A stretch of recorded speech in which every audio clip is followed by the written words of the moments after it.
Just 2 short months ago, Sons of the Forest exploded onto the gaming scene, attracting a staggering 414,000 players at its 48-hour all-time peak. But now things have taken a shocking turn. The game's daily player count has plummeted to a mere 18,000, only slightly more than half of its predecessor, The Forest, which currently boasts a solid 7,000 players on average. So the question on everyone's lips, did Sons of the Forest make a grave mistake by opting for early access? Well, join us as we take a deep dive into this gaming mystery. You might need the rebreather for this one. Now, in the world of gaming, early access is often the go-to strategy for developers seeking funding, community growth, and hype. However, when it comes to Sons of the Forest, the highly anticipated sequel to the $150 million smash hit, The Forest, the early access route raises some intriguing questions.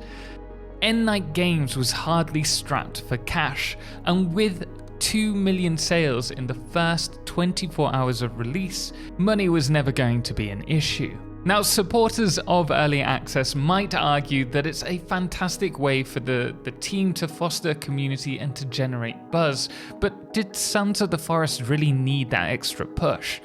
With The Forest's die-hard fanbase and the wildly successful trailers that they had in anticipation for the game, the gaming community was already hooked like cannibals on a fresh snack.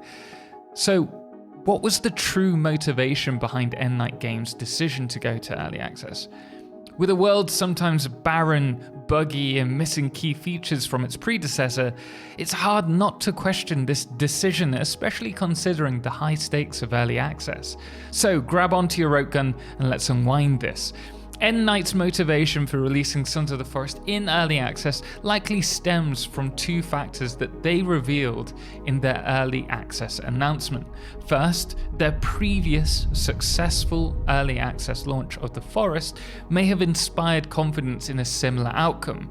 While The Forest was a trailblazer, gathering a loyal community who relished participating in its development, Sons of the Forest faces different expectations. This time round, the community is left scratching their heads, wondering why so many beloved features which are in The Forest are missing in Sons of the Forest. But perhaps the second reason was the flame that was under their feet, or under their butt, let's say. After 2 delays promising full release in May and October of 2022, they announced it's grown into the biggest, most complex game that we have ever made.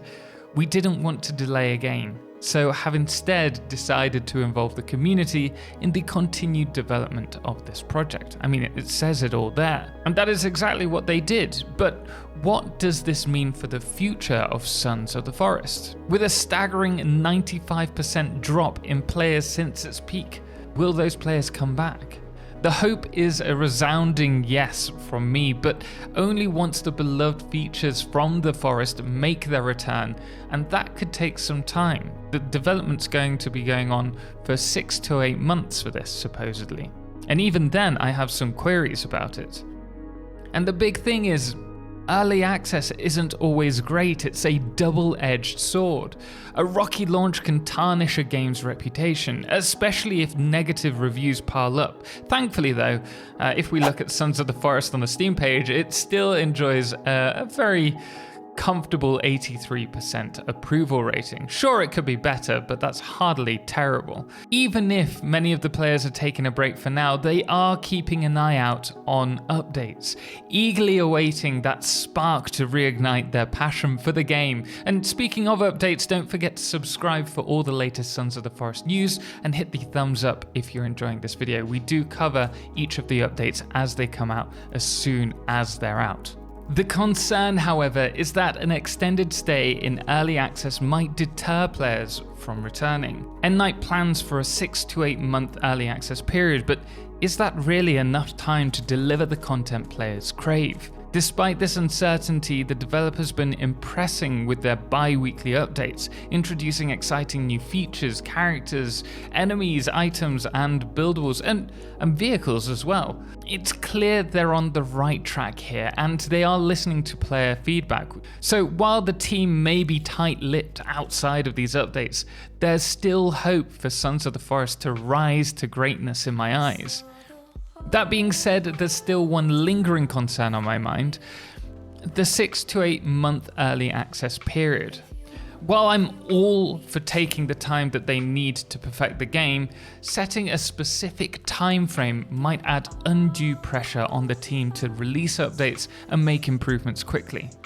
And rushing through development cycles like this to appease the community and stick to a timeline could actually sacrifice the game's quality or force the scrapping of features that couldn't make the deadline.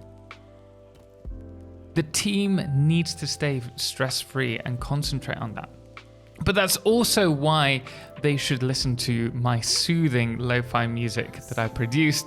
It's available on Spotify and copyright-free for content creators. So if you're interested, you can find the link in the description below. In conclusion, early access holds great potential for developers and players alike, offering opportunities for feedback, community building, and interactive improvements. However, Sons of the Forest finds itself precariously balanced on this tightrope. There's no denying the incredible potential this game holds, and like many, I eagerly anticipate each update that brings it closer to its full realization. But as a community, it's crucial that we manage our expectations and remember that this is an early access title. Developing a truly exceptional game takes time, and our patience will be rewarded as long as we don't abandon Sons of the Forest in its time of growth. It's essential to provide constructive feedback as best as we can and support the developers in this and remain engaged with the game even during its early stages. Version 1.0 promises to be a remarkable experience, reflecting the collective efforts of End Night Games and the passionate community surrounding it. Together we can help shape Sons of the Forest into the phenomenal game we know it can be. So let's keep the conversation going, share your thoughts on End Night's early access decision and your experiences with the game thus far in the comments below. Let them know, perhaps they're watching, we can hope. Your insights, though, could play a vital role in shaping the future of Sons of the Forest, and I truly believe that, and I'm truly excited for what it can hold.